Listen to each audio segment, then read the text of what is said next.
What's going on, you guys? My name's Ty Knotts, and welcome to Top 5 Unknowns. 5 most disturbing horror movies ever released.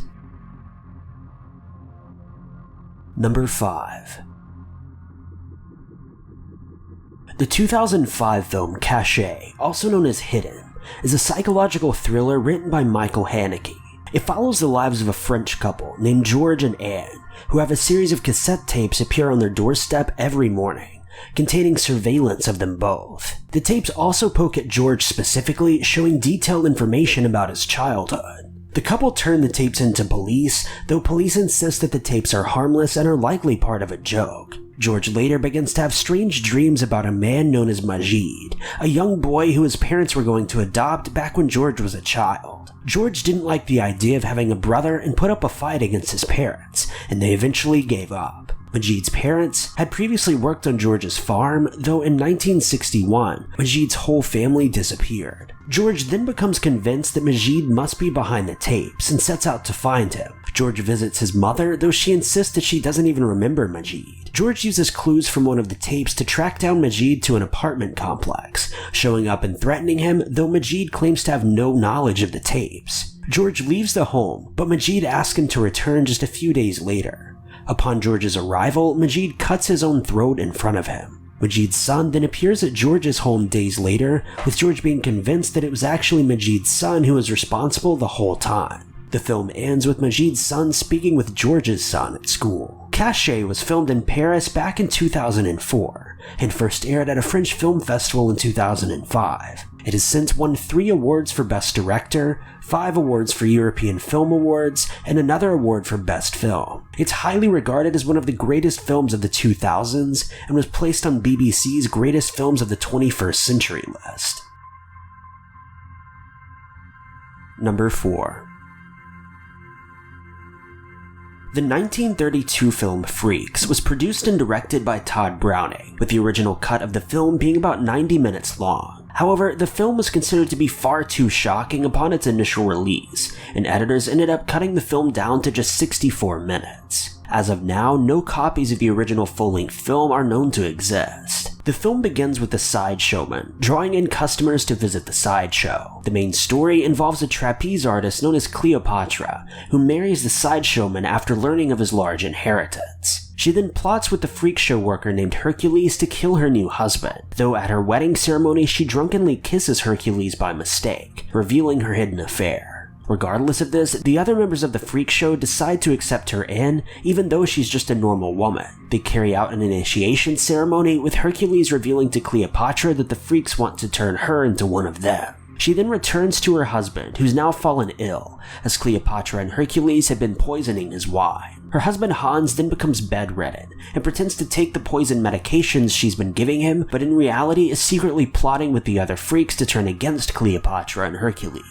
Hans eventually confronts Cleopatra, 3 other freaks, though she manages to escape into the nearby woods. The freaks eventually catch both Cleopatra and Hercules, with the original version of the film showing footage of Hercules singing in falsetto after the freaks castrated him. The beautiful Cleopatra has now been turned into what the freaks call a human duck, a grotesque shell of the woman that she once was. The film is said to have been based on the short story Spurs by Todd Robbins, and is regarded for its realistic set of actors, as each of the so-called freaks in the movie are actors with genuine deformities. The film has been described as being in a genre all of its own, and had trouble finding its place among other films. It doesn't appear to have won any awards, though it does have a score of 94% on Rotten Tomatoes. Number 3. 120 Days of Sodom is a 1975 film adaptation of a book known by the same name. It was directed by Pier Paolo Pasolini and focuses on themes of violence, murder, politics, and sexuality. The film premiered at the Paris Film Festival back in 1975, 3 weeks after its director had been murdered in Rome. It was finally banned in January of 1976, but was released in the US 3 years later. It still remains banned in several countries to this day. Pasolini originally expected his film Sergio to direct the film, though after writing together, their roles shifted and Pasolini was renamed as director. The main thing that Pasolini was regarded as adding to the film was its quote Dante-esque structure, with him also suggesting that the film's setting be changed from 18th century France to 1944, though this change never actually took place. The film's plot is far too twisted to really dive too deeply into, but it's recalled as being a metaphor about how sexual acts and physical abuse have a direct relationship to power and those that it affects. It was Paolini's intent to never give any of the sexual victims in the film a background story, but rather simply focus on their pain and suffering. The film is extremely vulgar and is one of the most artistic films to come out of France in the 1970s, and is extremely highly regarded. Many filmmakers have regarded the film as being one of the most grotesque films of all time, with some suggesting that it created its own subgenre of torture film.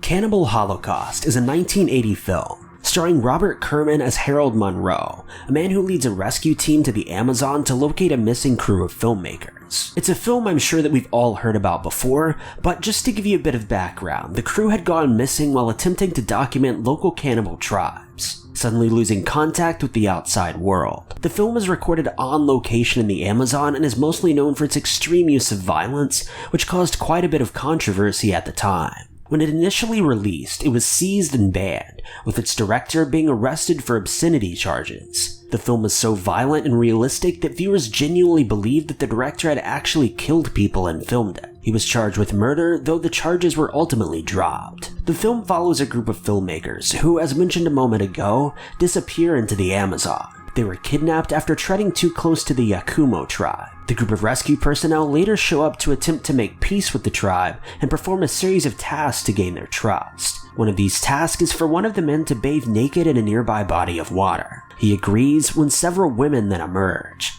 They take him to a nearby shrine where he then discovers the skeletons of the entire film crew. He confronts the village about this and they make an agreement to trade a cassette player for the reels of the filmmaker's film. As it would turn out, upon viewing the footage, the filmmakers were actually the villains. The recovered footage shows that the film crew showed up to the Amazon and promptly shot one of the tribe members so that they could more easily follow him back to the village. Once at the village, crew members force members of the tribe into a hut, where they then burn it down in order to stage a massacre. The film then shows two of the crew members capturing and sexually assaulting a young girl, with this girl later being seen impaled on a stake by the riverbank, where the natives allegedly killed her, though this obviously wasn't the truth. The tribe then begins to fight back after learning of the death of the young girl. One of the crew members gets hit by a spear, and another crew member shoots him so that they can record how the natives mutilate a corpse. The three surviving crew members then try to escape but are captured. A female member is sexually assaulted and then killed, with the last two male members being killed in unknown ways. The film ends with one of the rescue personnel viewing the footage and contemplating who the real cannibals were all along. Number 1.